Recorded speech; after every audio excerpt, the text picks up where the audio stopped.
ఈరోజు సాక్షాత్తు శివాలయంలో మన కావ్య కృష్ణారెడ్డి మీద కుట్రలు కుతంత్రాలు జరుగుతున్న నేపథ్యంలో నిన్నటి రోజున ఆయనకి ఎటువంటి హాని కలగకుండా నేను కర్పూరాన్ని చేతిలో పట్టుకొని కాబట్టి కావ్య కృష్ణారెడ్డి గారు కావలి ప్రజలకు ఎటువంటి ఫలితాలను ఇస్తున్నారు. ఈరోజు 1.5 సంవత్సరంగా వస్తుంది, మనం అందరం చూస్తున్నాం.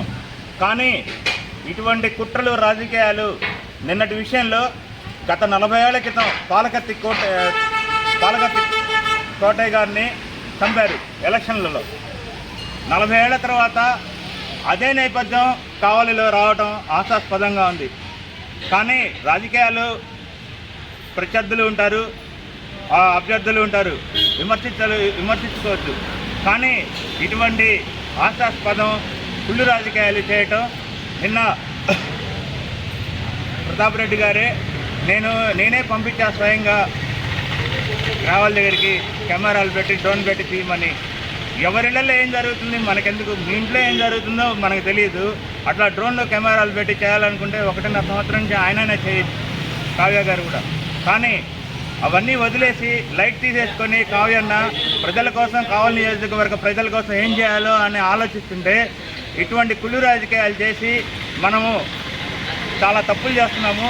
కాబట్టి ఇప్పటికైనా మారి దీన్ని ఇంతటితో ఆపకుండా కావలి ప్రజలందరూ స్వచ్ఛందంగా రేపు శనివారం కానీ శుక్రవారం కానీ రేపు కానీ ఈ 2 రోజులు ఒక రోజు గ్యాప్ ఇచ్చిన తర్వాత కావలి నియోజకవర్గ శాంతియుతంగా బంధుకి పిలుపునివ్వాలని నేను కోరుకుంటున్నా.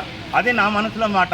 కాబట్టి కావ్య గారి మీద అభిమానంతో, ఆయన మంచి వ్యక్తి కాబట్టి ఎవరైనా అందరూ స్వచ్ఛందంగా బంధుకి వస్తే పిలుపునిస్తే రండి అందరూ. కాబట్టి మళ్ళీ దయచేసి చెప్తున్నాము, ఇటువంటి రాజకీయాలు నేపథ్యం కావాలో వద్దు. అందరూ మనుషులే. కాబట్టి మరలా చేతులెత్తి నమస్కారం చేస్తున్నా. ప్రతిపక్షాలు అయితేమి విపక్షాలు అయితేమి మన పక్షం అయినా సరే కుళ్ళు రాజకీయాలు మాత్రం వదులుకోండి. ఇప్పుడు చాలామంది కామెంట్ చేయొచ్చు, ఆ పార్టీ నుంచి వచ్చినాడే ఈరోజు మాట్లాడనొచ్చు. ఆ పార్టీ నుంచి వచ్చినా ఏ పార్టీ నుంచి వచ్చినా సాటి మనిషికి హాని చేయడం అనేది సాటి మనిషిగా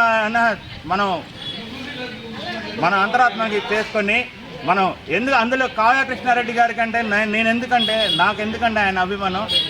నేను కాంగ్రెస్ పార్టీలో ఒక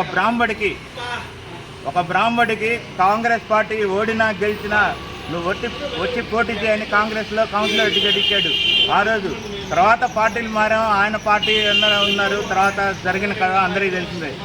కానీ మళ్ళా కావ్య కృష్ణారెడ్డి గారు నాకు అత్యంత సన్నిహితులు కాబట్టి ఆయన శ్రేయోభిలాషిగా ఆయనకి ఎటువంటి హాని జరగకుండా ఉండాలని శివాలయం సాక్షిగా అందరి దేవుడి సాక్షిగా ప్రార్థిస్తున్నాను.